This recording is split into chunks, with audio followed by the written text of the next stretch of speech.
Сегодня готовим полезное мягкое медовое печенье на закваске и цельнозерновой пшеничной муке. Рецепт особенно хорош, когда нужно обновить и покормить закваску, но на улице жарко и печь хлеб все еще не планируется.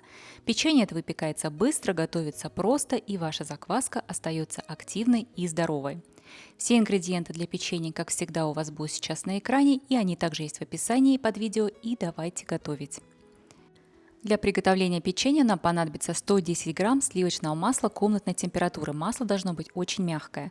Всыпаем сюда же 70 грамм сахара, и все это хорошенечко я сначала перетираю лопаткой до образования мягкой массы. До тех пор, пока сахар весь не вмешается, не объединится с маслом и масса не станет очень мягкой и податливой. Под конец массу также можно взбить венчиком, если есть необходимость, для того, чтобы кристаллы сахара все разошлись по маслу и стала масса более однородной и гладкой. Буквально несколько секунд, и масло уже объединилось. Сюда же добавляем 110 грамм меда, у меня это жидкий мед. Самый обычный, любой жидкий мед подойдет, 110 грамм. Также нам понадобится закваска пшеничная на пике, здесь у меня 120 грамм пшеничной закваски, стопроцентной. Свою закваску я сегодня покормила с утра, она у меня постояла, поднялась. Пахнет она очень хорошо и приятно. Учитывайте, что вкус вашей закваски – это будет вкус вашего конечного изделия. Поэтому хорошая закваска – это залог хорошей выпечки. Вот столько у меня закваски осталось, очень мало. Сейчас я ее снова покормлю, дам немножко постоять на столе, потому что ее здесь очень мало, для начала хорошего подъема, и затем уберу уже в холодильник. Всю эту массу в миске я теперь хорошенечко активно перемешиваю, для того, чтобы не было никаких комочков и масса стала однородной. Отставлю пока эту миску в сторону и возьму другую. Подготовлю сухие ингредиенты. Берем 120 грамм белой пшеничной муки, 120 грамм цельнозерновой пшеничной муки. Сюда же я добавлю половинку чайной ложки соды, половинку чайной ложки соли и 1/4 чайной ложки корицы. Все это снова хорошенечко я перемешиваю венчиком, для того, чтобы разбить комочки и немного взрыхлить массу. По желанию, если вы не хотите это делать венчиком, эту массу можно также и просеять. Объединяем наши ингредиенты, все это объединяется очень легко и просто, лопаткой тесто получается очень мягкое и податливое.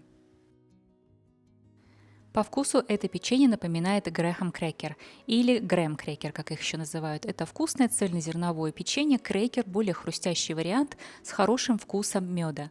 Это тот же самый вкус, но только более мягкий вариант. Как я уже сказала, это печенье замешивается очень легко, и в принципе можно замесить его просто лопаткой. Я же люблю еще под конец забраться руками, так чтобы хорошенечко прочувствовать ингредиенты, консистенцию теста и посмотреть, есть ли какие-то непромесы внутри.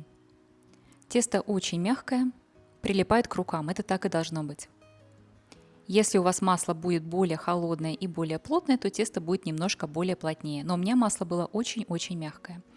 В итоге получается вот такое тесто. Ну и на этом замес теста и закончен. Дальше тесто пойдет в холодильник. Для холодильника несколько вариантов. Минимум это тесто должно простоять в холодильнике 1 час, но я оставлю на сутки. То есть от часа до суток, любое время вы можете оставить тесто в холодильнике, так как вам удобно. И когда вы готовы, его достаем и продолжаем работать с тестом. У меня уже наступил второй день, тесто очень хорошо замерзло. На данный момент оно твердое, вот такое. Я его разделю на 2 части и буду раскатывать каждую часть отдельно. Если тесто у вас простояло достаточно долгое время в холодильнике, то тесто может быть твердое для раскатывания. Если его оставить буквально минут на 10-15 в покое на столе, то потом оно становится более мягкое и податливое и легко раскатывается уже скалкой. Это тесто очень мягкое, когда оно согревается, становится еще более мягким, поэтому его лучше всего раскатывать между 2 пластами пергаментной бумаги. Тогда и скалка не прилипает, и тесто к столу тоже не прилипает.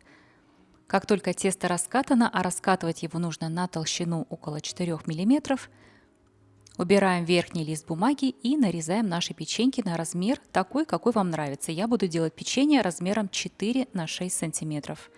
Для этого я воспользовалась линейкой и нарезаю по линеечке все свои печенюшки.